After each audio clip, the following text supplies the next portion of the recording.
calligraphy, whatever it is, it shows that this project might help you a little bit. Not on steroid. So good evening again, ladies and gentlemen. Good evening. So tonight I will be presenting a report that I have done through a survey with the demographics on UAE Toastmasters Club. The intention of doing this survey is that I'm planning to have a speech evaluation workshop, but I do not know whether or how should I proceed on if I do not know what the UAE current Toastmasters have in terms of their thoughts towards the speech evaluation. So I created a survey with 9 questions. I believe we all sent it out through WhatsApp, through SurveyMonkey, and also we have filled it in. So based on the results that I've extracted, I've come up with this particular report based on UAE Toastmasters only. So to start off with, the objective of the survey focused on 3 simple questions. Number 1, what is the current evaluator setting structures for UAE Toastmasters? Number 2, what is the mindset of members towards evaluation? And of course, number 3, we will workshop and contest improved standards of evaluation. To begin with, the current UAE Toastmasters have 30 members. Minus of 5 who are not so active, I have about 25. From 25, I have 90% respondents on the report itself, which is 22. So the report is based on 22 responding members.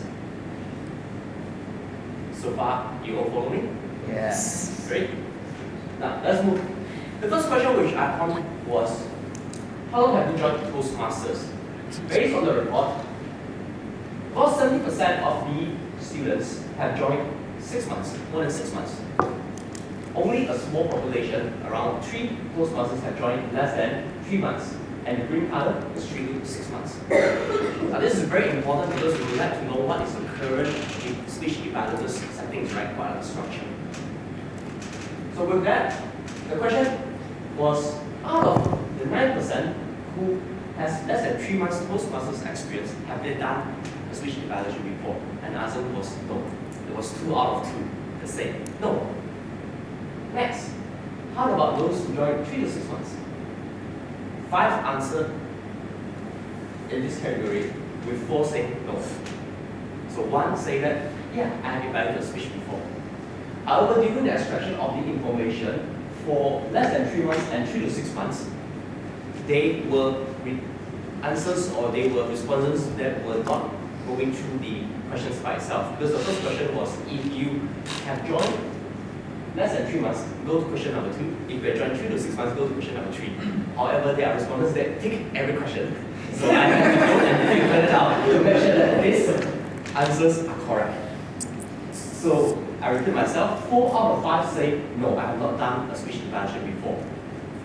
In a nutshell, those members who are less than 6 months old, 86% say, no, I have never done speech evaluation before. Only 1 say yes.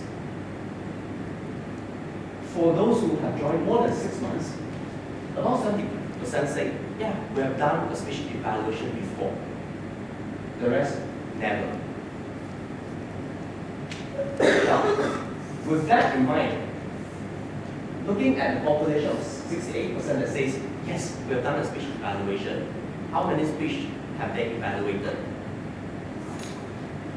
4 evaluated only 1 speech. 3 evaluated 2 to 5 speeches, and 3 evaluated more than 6. With that in mind, 3 evaluated more than 6. 2 out of the 3 are from current exco who have visited, who are very active visiting other clubs, as they have more exposures in terms of evaluation. What does this number shows? It gives us an idea of the current evaluator setting structure in UBD. Members who are relatively new, they are not assigned to do a speech evaluation yet. So that's number 1. Number 2, we have support from experienced club. For example, Brunei Speakers Clubs, Oiran Caucus, and Brunei Advanced Speakers Club that have their members visiting and they help with the evaluation. It means having this inset, we have a good quality control on the evaluations of the speeches. That is one of the reasons why when we come and observe evaluation speeches, the speeches quality are very good. They are very high in standard. Thank you for the information. Now, the second part was, what was the biggest challenge in the speech evaluation? This, we need to go back to the second objective, right? The first objective was to look at the current structure. Number two was the mindset of the current toastmasters. For those who have evaluated the speech, a total of 11,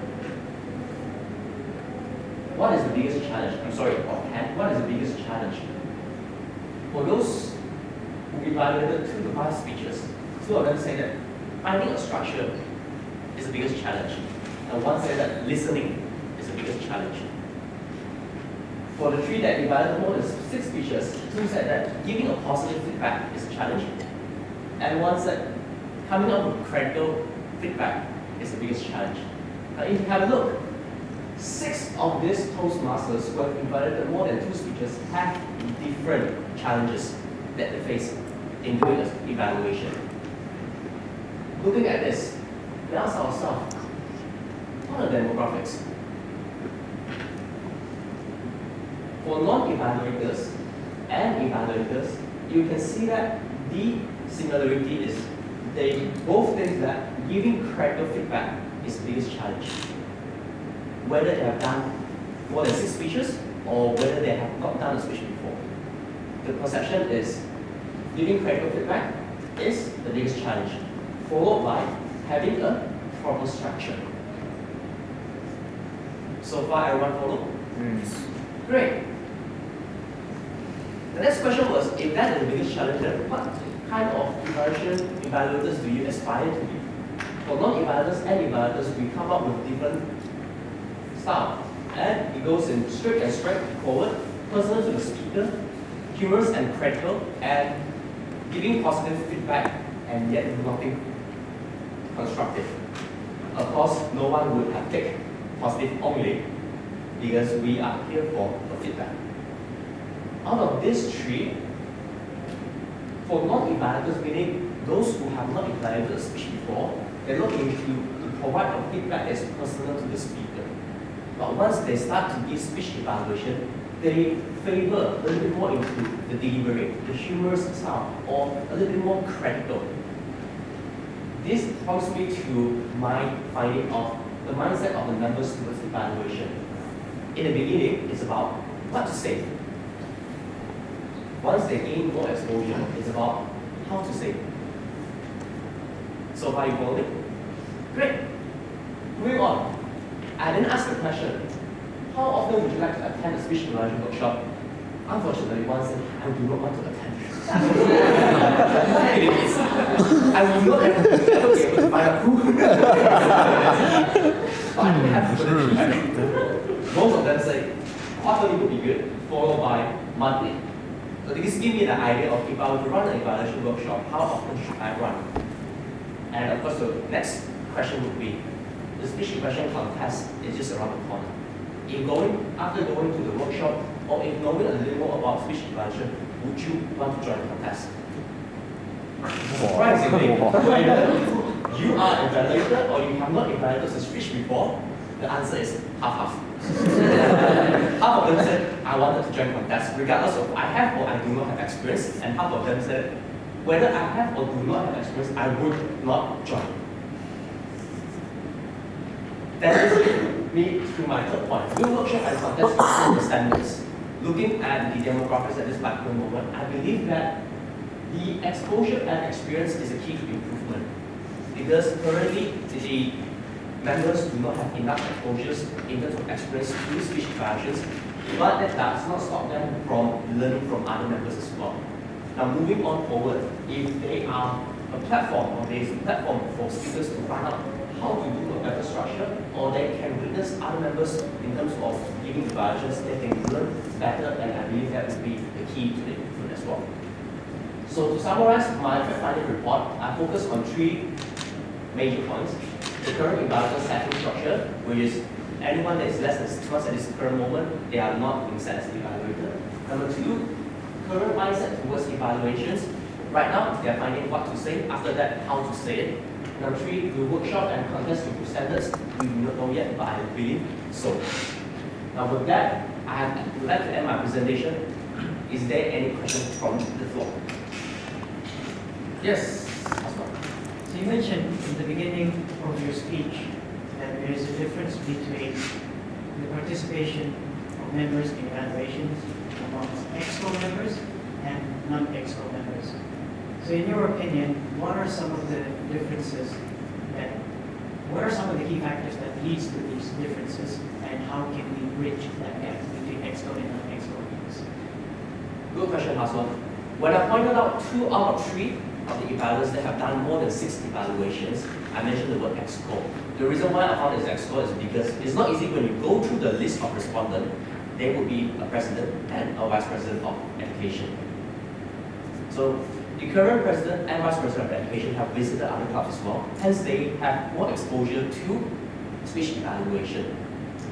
Now, but it does not mean that only EXCO gets more experience or gets exposure or in terms of opportunity. It just means that at these settings, in terms of UBD Toastmasters, the seasoned or the veteran or the experienced evaluators comes from the EXCO who has been, or not only EXCO, but members who are visiting other clubs. Building on that, to my first point that I talked about the current settings, because UBD is relatively new, we have support from other Toastmasters clubs. So in order to have more exposure or have more experience on how to evaluate, it's strongly encouraged that members from UBD Toastmasters club visit other clubs as well. Because the more you visit other clubs, you get more exposure and you get more experience in terms of chances or opportunity to do evaluations in other clubs.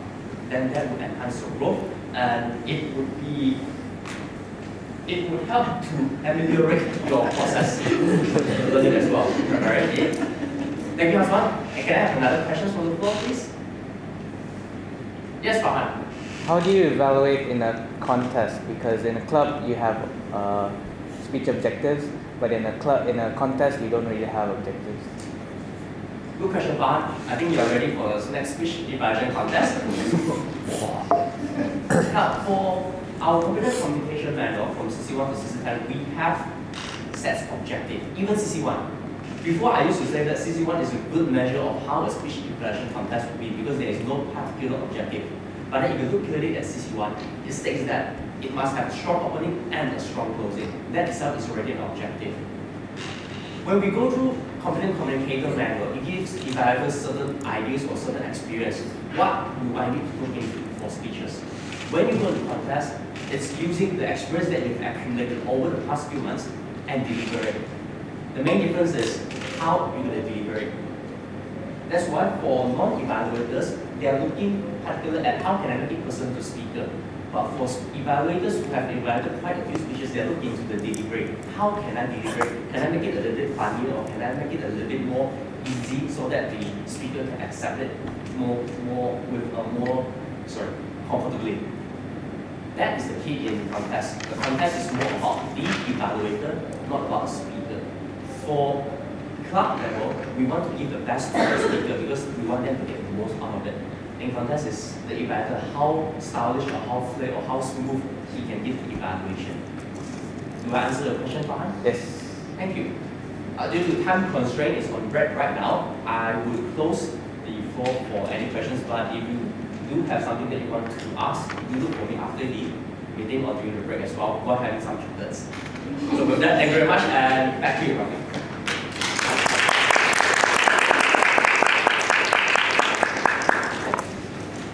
Okay, we are actually off schedule, so let's have a 5-minute break.